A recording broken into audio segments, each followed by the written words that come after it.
feed my lambs. This is what Jesus is going to say to Simon Peter after he has denied him 3 times. As Jesus is going to come to Simon Peter, is going to ask him a very vital question. Do you love these more than me? And this is the same very question he's asking you and me, which we discussed in our last video. So go ahead and see that video as well. And now we see that Peter has denied Jesus. Peter has said, I'm not worthy. I'm going fishing. Jesus does a miracle of the fishes. He brings the fish to the shore. They eat a breakfast together. And after that, Jesus asks them a question. Do you love this more than me? And now we see over here that Peter answers by saying, I'm in verse 15 of John chapter 21, yes, Lord, you know that I love you. He said to him, feed my lambs. Now we all know, the language over here, the original Greek language where Jesus is saying, do you agape me more than these? And he does not. You see, if it was the old Peter, he would have said, oh yeah, Lord, I agape you. Now he realizes what this has helped Peter to do is to realize about himself, and now he's not that, I would say, boisterous, that proud to say, yes, I agape you. He says, I filio you. I do the brotherly love, a lower level love than agape. Agape love is unconditional, and filio is brotherly love. He says, I love you as a brother. I love you, as a friend. It's a friendly love. But the agape love is an unconditional love. He realizes, and even though that is the case, Jesus says, feed my lambs. Now, how do we know that we love Jesus? If we love Jesus, no matter, because God has called every one of us to go to the utmost parts of the world and preach the gospel. The Great Commission and preaching the gospel is not necessarily sitting in front of a camera like this and preaching from the scripture, or being on a platform or on a stage or on a church or on a pulpit with a mic. That's not necessarily preaching. And I love this saying, I don't remember by whom, it talks about preaching, is that, as though a way of life. It says preach always, and when necessary, use words.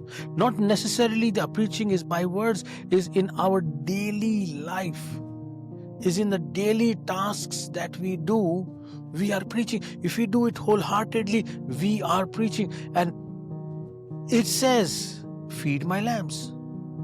So brothers and sisters, we have to have this idea in the back of our mind that if we love Jesus, we have to have that pastoral heart to feed the lambs. And now you see, Jesus is going to say, feed my lamb. And then he's going to ask the same question. He's going to say, tend my sheep. Then there's going to be the same thing. He's going to ask the same question. He's going to say, feed my sheep. The difference between the feeding the lambs, tending the sheep, and feeding the sheep is that lamb is the baby animal, and then as it grows up, it needs to be taken care of. It needs tending, and then it needs feeding again. So what the Lord is calling us to do is to take care of the babies in the church, or in the in our neighborhood, or the believers who are baby believers. We need to feed them spiritual food.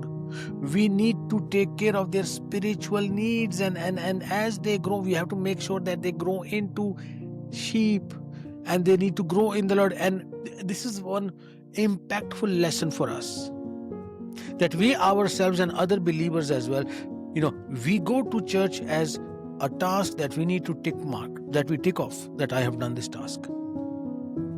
But we are never growing. What this feeding my lambs, tend my sheep, and then feeding my sheep again is saying to us, Jesus, what he's saying is, first of all, we have to have a pastoral heart. And for ourselves and for other believers, we have to make sure that there is a growth. That we are not the same for 20 years going to church and no spiritual growth, and no, everything in the life is stagnant, is the same. And I know people in the church like that. For 20 years they've been going to the church. They are, good people with good heart, but the same very level of spirituality they have. So we must be growing, we must be taking care of the sheep, and and we must become stronger in the Lord. Now, this chapter has been a really blessing to me, and we are nearing the end, and I'm going to make one more video about feeding my sheep, and then we're going to look at a very important point about what Jesus talks about when he tells Peter how he's going to die. So let's meet over there, and for this video, bless me by liking this video, subscribing to the channel, so we can take the gospel to the utmost parts of the world, and let's see what Jesus tells Peter about his death and what his reaction is and what we can learn from there in the video that's coming up right now. God bless you.